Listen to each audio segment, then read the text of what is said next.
एक बार की बात है, ऐसे ही शिव श्रावक थे, प्रतिदिन अपने भक्ति पूजा सामायिक आदि करके राज दरबार में पहुंचते थे। वो राजा को बड़ी जिज्ञासा थी कि तुम सुबह सुबह इतने घंटे किसकी भक्ति करते हो, तुम क्या ध्यान करते हो, कौन है वो।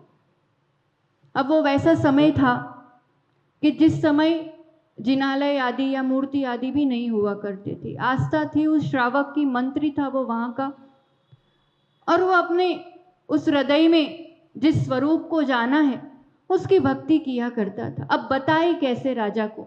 अब राजा तो पीछे ही पड़ गए कि तुम तो बताओ कि तुम किसकी भक्ति करते हो। अब वो बड़े थोड़े टेंशन में आ गए कि अब राजा को मैं समझाऊं तो कैसे समझाऊं। बालक को, उनके पुत्र को पता चला कि पिताजी कुछ तनाव में नजर आ रहे हैं, बात क्या है। वो कहते हैं अपन जिनकी आराधना करते हैं, अब वो राजा को प्रूव करना है कि अपन किसकी आराधना करते हैं। बालक कहता है ये तो बहुत आसान है, आप क्यों चिंता करते हो, मैं ही जाके राजा को बता दूंगा। वो राजा के पास पहुंचते हैं, बालक पहुंचता है, कहता है आज तो पिताजी की भी जरूरत नहीं, हम ही आपका समाधान दे देंगे। राजा कहते अच्छा बताओ। अरे आप ऐसे कैसे राजा हो, आपके यहाँ पहली बार कोई बालक आया, आप दूध नहीं पिलाओगे।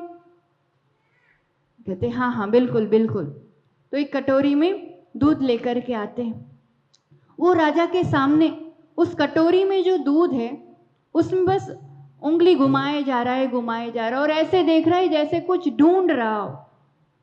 राजा को समझ में नहीं आया तुम कर क्या रहे हो, तुम तो जवाब देने आए हो। बालक कहते वही तो कर रहा हूं, पहले आप बताओ मुझे कि दूध में क्या है। कहते दूध दूध है, क्या है दूध में, कुछ नहीं। नहीं नहीं देखो देखो, आपको कुछ नजर आ रहा है। राजा थोड़ी देर तो विचार में पड़ जाता है, फिर अपने मन में जो होता है ना, अगर अपन वैसे एक धारणा बनाते तो सामने तक भी वो विचार पहुंचते।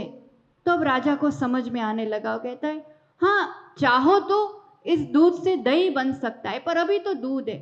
वो कहते हैं बहुत अच्छी बात है, और ढूंढो और ढूंढो, आपको क्या नजर आता है। फिर धीरे धीरे बढ़ते बढ़ते राजा कहता है हाँ इस दूध से घी बन सकता है। अच्छी बात है, अभी घी है क्या, अभी घी है, पर घी बनेगा तो किससे बनेगा, इसी दूध से बनेगा। कुछ प्रक्रिया से दूध के कण कण में घी है, अभी घी नजर नहीं आ रहा, पर इसी दूध को प्रोसेस किया जाएगा, कुछ प्रक्रिया से गुजारा जाएगा, तो इसी से फिर घी बनता है। वैसे ही समझ लो हम और आप सभी एक चैतन्य शक्ति आत्मा है, जिस शरीर को धारण किए हुए। अभी क्या दिखाई दे रहा है इस आत्मा में, इस आत्मा के कण कण में ज्ञान है, सुख है, वीर्य है। आत्मा के कण कण में वो परमात्मा शक्ति है, अभी नजर नहीं आ रही है, और उसे भी एक प्रक्रिया से गुजारा जाए तो इसी आत्मा से परमात्मा, वो जो अनंत शक्ति प्रकट होती है, वो अनंत ज्ञान प्रकट होता है जो इस आत्मा में समाहित है, हम उसी की आराधना करते हैं। अब वो अनंत कहाँ से लाके आपको बताए। राजा को समझ में आता है। इस चैतन्य स्वरूप राजा को भी समझने की जरूरत है कि हम किसकी आराधना करते हैं, किस स्वरूप की पूजा कर रहे हैं। अभी हमने 22वें तीर्थंकर, तीसरे बाल ब्रह्मचारी तीर्थंकर नेमिनाथ के लिए निर्वाण लाडू चढ़ाया, मोक्ष प्राप्त किया। मतलब क्या प्राप्त किया। छोटी सी बालिका पूछे मोक्ष एटले शू, अपन ने क्यों लाडू चढ़ाया, तो क्या जवाब दोगे आप लोग। बताओ क्या कहोगे बच्चों को। अपन को तो बचपन से सिखाया गया ऐसा होता है तो ऐसा लाडू बनाया जाता है, निर्वाण कांड पढ़ा जाता है, चढ़ाया जाता है, इसी मंदिर आया जाता है, इन्हीं को पूजा जाता है। बहुत अच्छी बात है, बहुत बड़ा सौभाग्य है कि इस दूषम पंचम काल में भी ऐसी वीतराग शरण मिली है और ऐसी बुद्धि है कि यहाँ तक पहुँचना है, इनकी पूजा आराधना करना है। परम सौभाग्य। पर इसको भी और सौभाग्य बनाना हो तो इस स्वरूप को वास्तव में समझना हो, तब जाके कल्याण कर पाएंगे। मोक्ष एटले शू, मोक्ष एटले शू कोई नहीं बता रहा है। मोक्ष मतलब जन्म मरण से मुक्ति, कर्मों से मुक्ति, देह से मुक्त अवस्था। मोक्ष यानी परम सुख की अवस्था, परम शांत अवस्था, परम आनंद की अवस्था। जो बंधन थे उन बंधनों से हमेशा के लिए मुक्त हो गए। मोक्ष मतलब प्योर अवस्था। दूध होता है ना, एक दिन भी बाहर रखोगे तो बिगड़ जाएगा। वो दूध से दही बनता है, दही एक आध दिन और ठहर जाता है दूध की अपेक्षा। अब उस दही को बिलोएंगे, उसमें से मक्खन निकालेंगे और फिर उसे तपाएंगे, यही प्रोसेस होता है ना।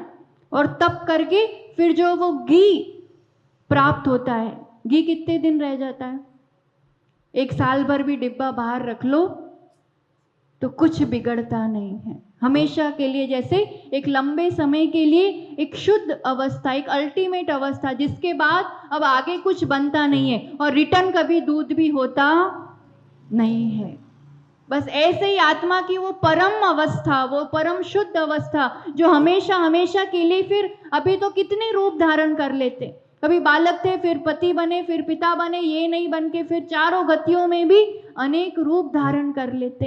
एक ऐसी अवस्था फिर कभी लौटना नहीं होता है, ऐसी अवस्था फिर कुछ चेंज नहीं होता है, ऐसी अवस्था फिर कभी कुछ बनना, कुछ करना बाकी नहीं रहता है।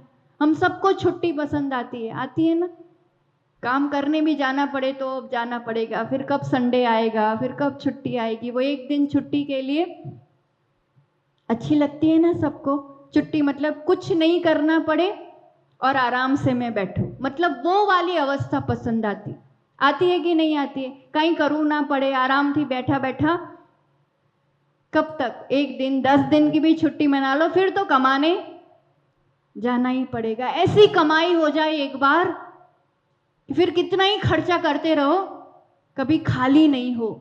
हमेशा के लिए रिटायरमेंट, हमेशा के लिए छुट्टी, बैठे बैठे आराम से आनंद भोगो। बच्चों को ऐसे ही समझाना पड़ेगा। आप कह दोगे वीतराग है, हितोपदेशी है, सर्वज्ञ है, ऐसे भारी शब्द तो उनको समझ में आने वाले। जो जो पसंद आता है हमें, वो जिन्होंने हमेशा के लिए प्राप्त कर लिया है, वो हमारे लिए भगवान है। और ऐसी अवस्था नेमिनाथ प्रभु ने आज प्राप्त की। ऐसी अवस्था भी होती है, कैसे समझेंगे, कैसे समझाएंगे, कैसे इस आत्मा को इस बिजी लाइफ में याद कराएंगे?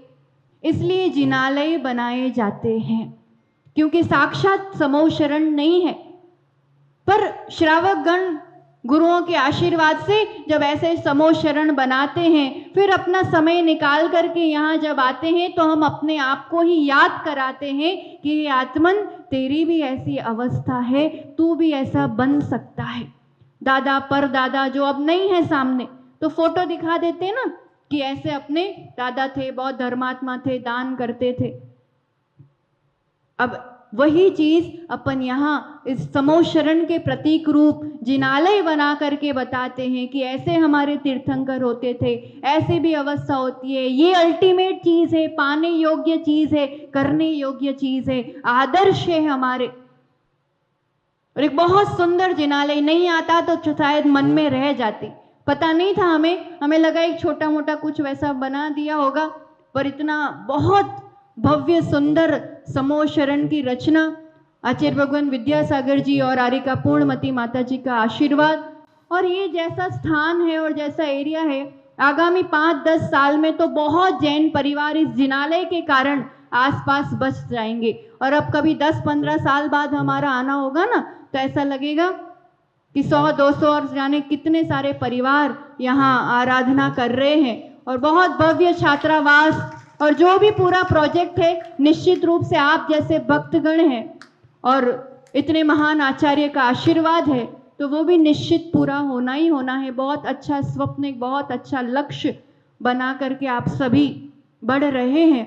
तो ऐसे जिनायतन, जिनालय हम सब की अमूल्य धरोहर है, प्रभावना का एक स्रोत है।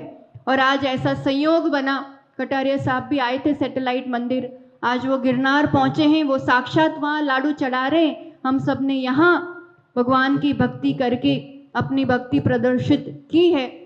नेमिनाथ भगवान के चरित्र का वर्णन कल सैटेलाइट मंदिर में अच्छे से हुआ था, पर उनके जीवन से, आज के प्रसंग से इतना अवश्य सीख लेनी चाहिए कि कहाँ तो दूल्हे राजा बन के विवाह करने के लिए जा रहे हैं। पशुओं का इतना दुख, इतना बंधन भी नहीं देखा गया। हम उनके अनुयायी बन के इतना तो जीवन में ला सकते कि हमारे निमित्त से पंचेंद्रिय जीवों का, त्रस जीवों का इतना घात हो और ऐसी चीज हम खाएं, ऐसी चीज हम यूज करें, इतना तो अपना जीवन में नहीं हो। अहिंसा का पालन हो, इतनी दया करुणा हमारे हृदय में हो। और सबसे बड़ी शिक्षा जो हम अपने जीवन में लेते हैं और मिलती है, कृष्ण ने पूरा षड्यंत्र नेमिनाथ को वैराग्य हो जाए, क्योंकि उनके मन में भय था, डर था कि मैं इतने बड़े राज्य का 3 खंडों का अधिपति और नेमिनाथ मुझसे अधिक बलवान है, और अगर वो राज्य को जीत लेंगे, क्योंकि बड़े चाचा के बेटे हैं और बलवान भी है, तो सीधा सीधा राज्य उनको मिल जाएगा। और नहीं मिले उसका उपाय क्या है? वैराग्य हो जाए, दीक्षा ले ले, तो फिर मैं राजा बना रहूं। मतलब इंटेंशन पूरा उनके खिलाफ और उनको अपने से दूर करने का एक, कोई अपने लिए कितना ही बुरा सोच ले, कितना ही गलत चाह ले, पर अगर अपन उसमें से अच्छा अपने लिए भला कर ले तो कोई अपना बिगाड़ नहीं कर सकता है। अपन होते उनकी जगह तो क्या करते, एक बार अपने आप को उस जगह पे रखना चाहिए। नेमिनाथ को अवधि ज्ञान से पता चल रहा है, नेमि कुमार को, कि कृष्ण ने ये पूरा षड्यंत्र किया है ताकि मुझे वैराग्य हो जाए, इसलिए पशुओं को बंधन दिया। अपन होते तो क्या सोचते, समझता क्या अपने आप को, अब तो मैं राज्य लेके ही रहूंगा। अब तो होगा कि नहीं होगा, सच्ची बताना, आएगा कि नहीं आएगा? क्योंकि अपने पास पावर है, नहीं हो तो भी विचार आ जाता है कि साला समझता क्या है अपने आप को, मैंने इतने अच्छे से रखा, भाई भाई भाई, बड़ा भाई करता रहा, और उसने ऐसा किया मेरे साथ, अब तो मैं पक्का राज्य लेके ही रहूंगा। आएगा कि नहीं आएगा मन में? नेमिनाथ ने क्या सोचा? क्षणिक राज्य के पीछे कहां कषाय बढ़ाना, ऐसा स्वराज्य पालूं कि अपना भी कल्याण हो जाए और पूरी दुनिया। फिर वही श्री कृष्ण जब केवल ज्ञान हो जाता है, समो शरण में नतमस्तक हो जाते हैं, और फिर अपना कल्याण कर लिया तो अपने निमित्त से सामने वाले का भी कल्याण किया, कि श्री कृष्ण ने उनके चरणों में आगामी भव के लिए तीर्थंकर प्रकृति का बंद कर लिया। ऐसा स्व पर कल्याण का मार्ग है ये। क्षणिक चीजें को पाने के लिए कषाय बढ़ा के संसार बढ़ाने का मार्ग नहीं है। चाहे कोई कुछ भी करे अपने साथ, अपना हित साध लो, अपना कल्याण कर लो। ये नेमिनाथ भगवान के जीवन से, उस प्रसंग से हमें शिक्षा मिलती है। और आज की बेटियों को राजुल का चरित्र अवश्य पढ़ाओ। एक ही होता है जीवन में जिसको ये हृदय, ये दिल समर्पित होता है, ये शील समर्पित होता है।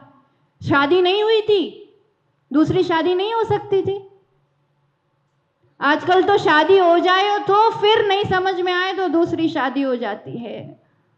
जैन बेटियों को बहुत समझने की, ये दिल, ये शील एक ही का होता है, और वो नहीं तो फिर कल्याण का मार्ग, मोक्ष का मार्ग, जो जिस रास्ते गए वो रास्ता। तो युवाओं के लिए, बेटियों के लिए एक आदर्श चरित्र, इस चरित्र को अवश्य पढ़े। और यहाँ जिनालय में शायद वो बैनर नहीं लगा है, आप तक मैसेज पहुंचा होगा। नेमिनाथ भगवान के चरित्र पर जीव दया प्रेमी नमामि नेमि ऐसी प्रतियोगिता भी निकाली गई है। आपका उस तरह जिनालयों में जाना जाए तो, या फिर इन भैया से भी आपको मैसेज एक जन ले लेना, फिर सबको फॉरवर्ड कर लेना। तो जीवन चरित्र पे बहुत अच्छे सुंदर वीडियोस बनाए गए हैं, शॉर्ट आप बच्चों को भी दिखा सकते। उन्हीं पर फिर प्रश्न है जो गूगल फॉर्म से मोबाइल में ही आप लोगों को ऑप्शन दिए हैं जिसमें भरना है। बहुत आसान तरीका महापुरुषों के चरित्र से जुड़ने का। तो निर्वाण लाडू क्यों चढ़ाया जाता है बताओ? और आज बहुत मन गदगद हो गया, जैसा लाडू होना चाहिए ना ऐसा परफेक्ट लाडू था। बाकी कई जगह बस कहने को होता है। निर्वाण लाडू क्यों चढ़ाया जाता है? हमको यही कहा गया है बचपन से, इसलिए चढ़ाया जाता है। क्यों चढ़ाया जाता है? किसका प्रतीक है वो? मोक्ष का, निर्वाण का। निर्वाण, सारे वाण बाण वासनाएं मिट गई। किसका प्रतीक है? देखो, सब चीज का अपना एक रहस्य होता है, अपना एक उद्देश्य होता है। जिन शासन में कुछ भी यूं ही नहीं होता। लाडू मतलब, अब उसमें कहां कहां मिठास है उस लाडू में, बताओ। सब में, सब कण कण में, कि एक तरफ है एक तरफ नहीं है, ऐसा है? पूरे में मिठास है। जब आपने ये लड्डू बनाया, किसने बनाया था? कैसे बनाया था? चाशनी बनाई होगी। फिर किस में डाली वो चाशनी? मटकी में डाली, है ना? यही परफेक्ट तरीका है। मटकी में वो चाशनी डाल दी, थोड़े समय में वो जम गई। जमने के बाद क्या किया? फिर मटकी तोड़ दी। तो मटकी तोड़ दी तो वो चाशनी जम करके किस शेप में निकली? मटकी के शेप में। बस यही है सिद्ध अवस्था। ये शरीर ड्रेस है, मटकी है, उसमें आत्म प्रदेश है। जब ये शरीर छूटता है तो उसी शेप में, जिस शेप में शरीर होता है, उसी आकार में आत्म प्रदेश ठोस हो जाते।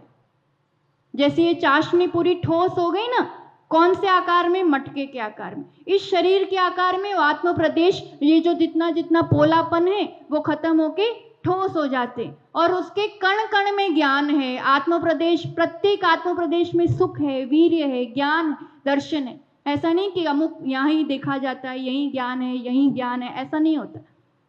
तो ये ऐसा शुद्ध अवस्था का एक प्रतीक है कि ऐसे ही ये आत्मा का ठोस स्वरूप, जिसके कण कण में अनंत गुण समाये हुए हैं, तो ऐसे ये प्रतीक रूप हम इस अपने जीवन में भी ऐसी मिठास आए, ऐसे ज्ञान की मधुरता आए, गुणों की मधुरता आए, तो इस रूप प्रतीक रूप निर्वाण लाडू चढ़ाया जाता है। तो ऐसे अपने जीवन में भी इन तीर्थंकरों के मार्ग पर बढ़ करके, और ऐसे तीर्थंकर के मार्ग के अनुयायी विशाल संघ नायक चर्या चक्रवर्ती, वर्तमान के वर्धमान आचार्य भगवान सुनील सागर जी का चातुर्मास अहमदाबाद नगरी को मिल रहा है।